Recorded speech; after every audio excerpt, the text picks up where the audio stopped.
Good day everyone, welcome to another class of crop physiology. Today we are going to discuss about oxidative phosphorylation, which is commonly called as electron transport chain. In this video I am going to tell you how electrons are shuffled from one place to another place and which organelle is capable to shift or shuffle the electrons from one place to another place and how massive amount of ATP is generated. Before going into the electron transport chain, we know that cellular respiration gets completed in three stages: glycolysis, Krebs cycle, and electron transport chain. The ultimate goal of all the three stages are to produce the ATP formation. So during glycolysis and Krebs cycle, we have observed that ATP is formed, but the generation of ATP is less compared to the electron transport chain. Here, a massive amount of ATP is generated via shuffling of electrons. Now let's see what is electron transport chain.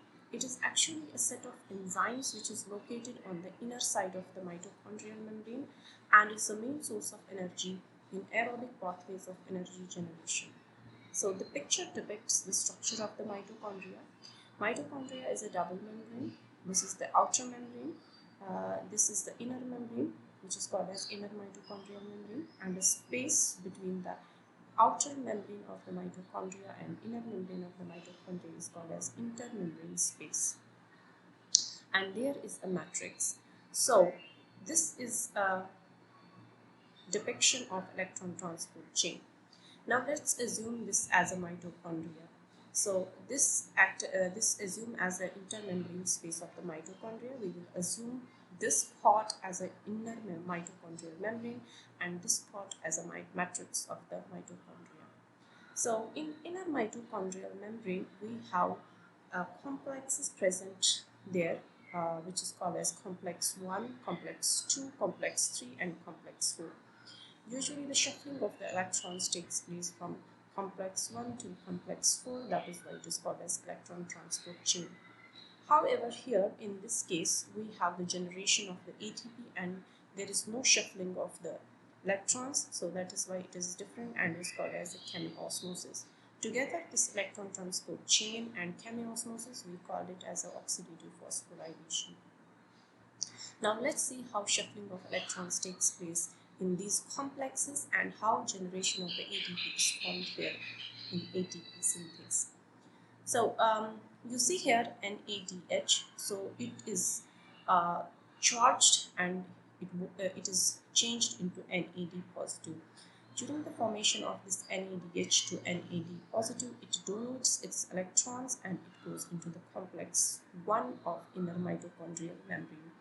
So while this electron enters into the complex 1, it gets supercharged and it has a potential to transfer the protons from the matrix of the mitochondria to the intermembrane space.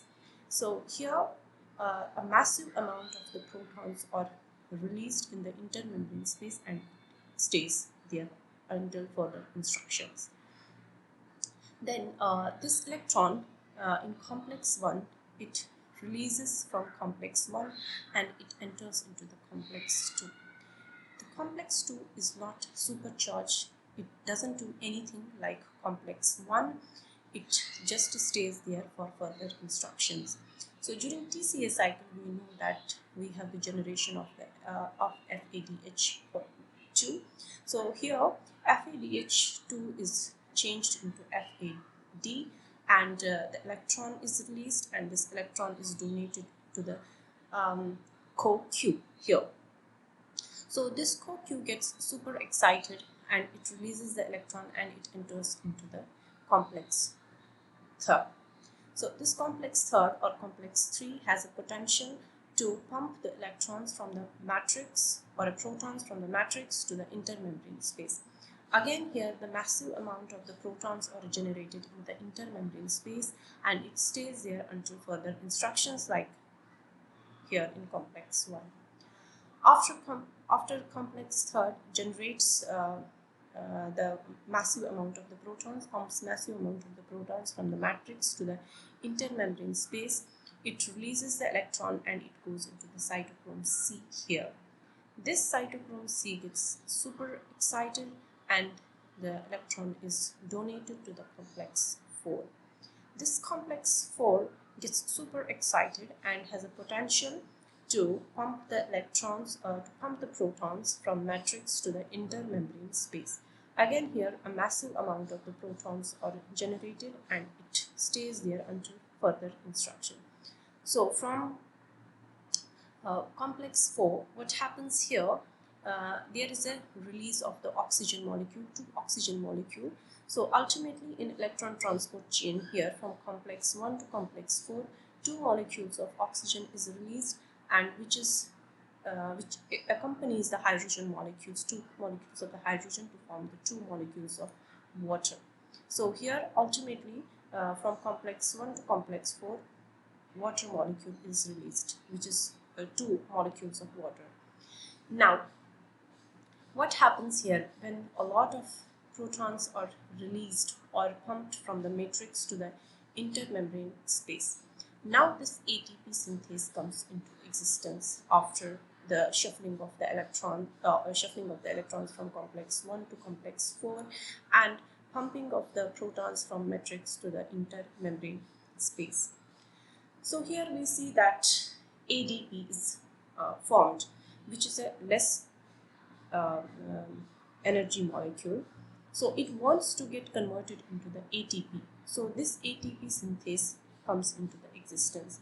So this ATP synthase here has the ability to take all the protons pumped from matrix to the intermembrane space, because we know that molecules or protons move from the higher concentration to the lower concentration. What happens here, this ATP molecules, all these protons come from intermembrane space via ATP synthase, and it enters again into the matrix, and ADP is charged and is converted into the ATP molecule.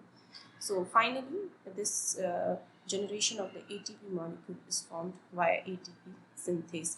So together it is called as chemiosmosis, and complex 1 till complex 4 shuffling of the electrons takes place. This is called the electron transport chain.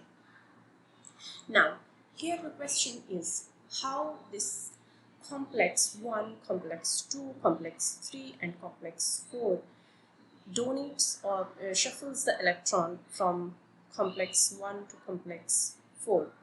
So there are certain kind of the molecules, or here you can see, maybe this can you have to remind it. So in complex 1, retinol is a molecule which helps this complex to shuffle the electron from complex 1 to complex 2.